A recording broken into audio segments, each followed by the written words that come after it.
I'm really proud to be here as well. So I'm going to talk about the power of and within the narrative. Next slide. So what do we mean by a narrative? So I've put a little account of there, and I've also put what my view of it is, because obviously we all have a different view. So I thought it'd be, useful for me to share my view. So for me, it's a series of letters connected to make words that can lay the foundations for the way an individual, couple, family, wider system views itself and the world it exists in. Next slide. So narratives are everywhere. We all have narratives. And I've just kind of put some in here just to kind of get people in the feel of where these narratives can begin with and where they are within the family system. Who's the best, the worst driver? Who makes the best, the worst cup of tea? We have these conversations all the time.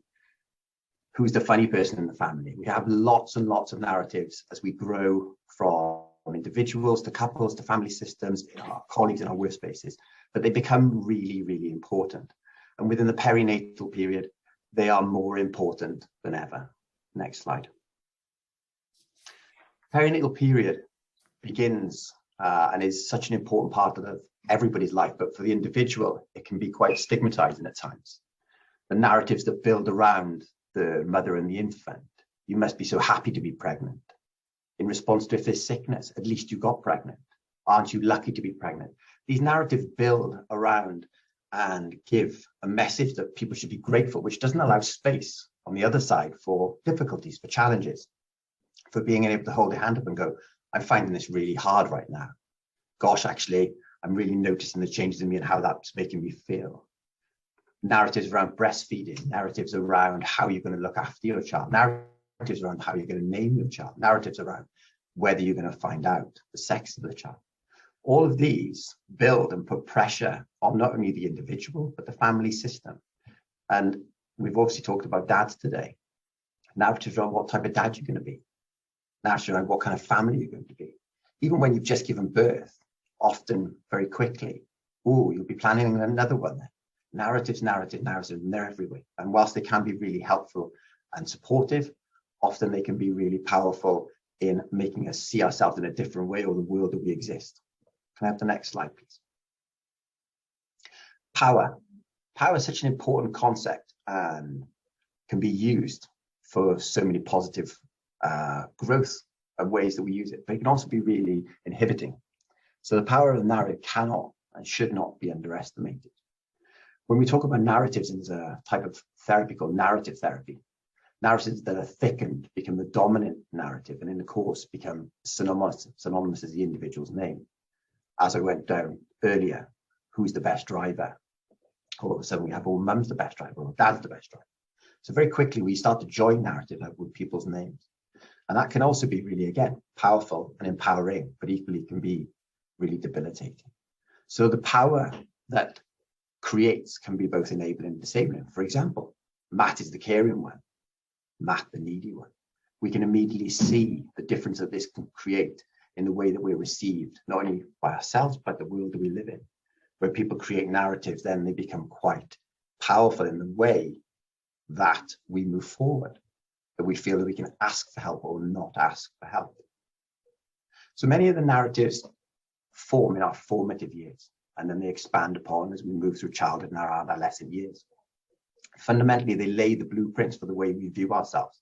And as we enter adulthood, lots of the narratives that we hear when we kind of trace these back, go back to early childhood and the way that that child was seen, nurtured, grown. And this is where the mother and infant relationship, the dyad that exists, is so important in that early point of supporting mums, supporting the mother and infant relationship, that dyad, but also the family system around them. So we can think about what narratives are in place, how we can support the narratives, how we can uncover the narratives. But we all have narratives. The service user, the infant, the service user within the family system, but also the staff members. The staff members on Year of Uned Gobaith all have narratives about themselves as professionals, about themselves as individuals. So within my role and the role of psychology in the world, we're often listening out for these narratives and how we support the narratives in space. Next slide. Uned Gobaith psychology. We are evolving, we're a year old, and there's still lots to do. So what we hope to achieve from the service user is empowerment, exploring and sensitively naming the dominant narratives, understanding for many this is new information. We're uncovering what this powerful narrative has been in their life. We provide the framework to consider the narrative and consider the possibility that an alternative narrative could exist. And this is where power comes in. We have to name that power, that we have to support and share that power. We have to give equal power. We have to empower the mother. We have to empower the infant. We have to empower the family system at a time where for many, they don't feel that they have that power. Collaboratively consider the alternative narrative and provide the scaffolding for exploring and thickening. From the staff team, it's remaining and reminding sensitive to the fact that the perinatal period can bring up difficulties in the context of their narratives.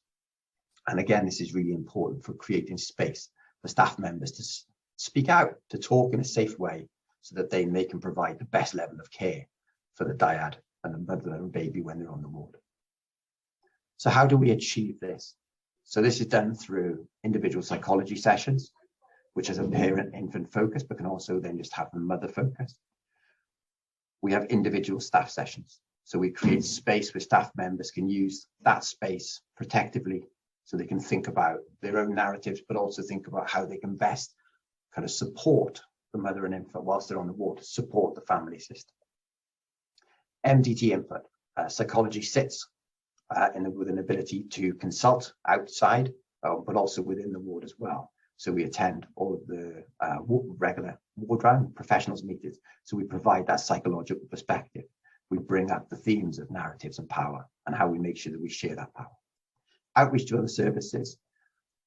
I think it's really important that we don't stand in isolation as a silo, and we remember that whilst we're a small country, actually the geographical distances can sometimes be really large. So actually it's really important that we outreach into the community teams and we provide as much support as we can. So both when mother and baby and the family system are coming onto the ward, but equally when we're moving them back to their home locations. So we provide outreach both in the form of consultation, but also we have the ability to continue psychology work for a shortened period post-discharge. What we want and need to do more of. So we need to increase the ability of individual sessions. When mothers and babies are here, that infant dyad has a time and a space to really kind of concentrate and focus on themselves and getting better. And by getting better, I mean getting better in the way that they want to get better. But there is a space, there is an opportunity. So it's about trying to increase the access to psychology they can get whilst they're on the ward. Introducing group and family system work. We have to remember that often, even though we are bringing a mother and a baby onto the ward within Wales, which is a lot closer than our England colleagues, we're still detaching them from the family system. So how do we remain integrated? How do we keep dads present? How do we keep significant others present? How do we keep partners present? How do we keep the family system present? Because we have to remember that we're only in that dyad's life for a short period of time. And the wider family system is what's going to hold that mother and baby as they move forward on their recovery path. How can we increase links between the MBU and other services to improve the pathways both in and out? How can we strengthen those links to ensure that it's seamless? So as the family system flows between, they don't notice the changes. They don't recognize any changes. They just recognize similarities. And that's really important, that a mother in Pembroke Dock, a mother in North Wales, a mother in Newport should have the same experience wherever they are, should be able to access the same services, the same levels, so that we have that equity and parity across the board. Research, we have to continue with research. We have to remember that we have to be providing what the evidence base says. And this is really important. And obviously, Professor Ian Jones is very keen on continuing that work as well as many of his colleagues are, about continuing to impress upon people the need for an evidence base, the need to ensure that the work that we provide is grounded in evidence. So thank you for listening. It's a bit of a whistle-stop tour, but I really am grateful for being here.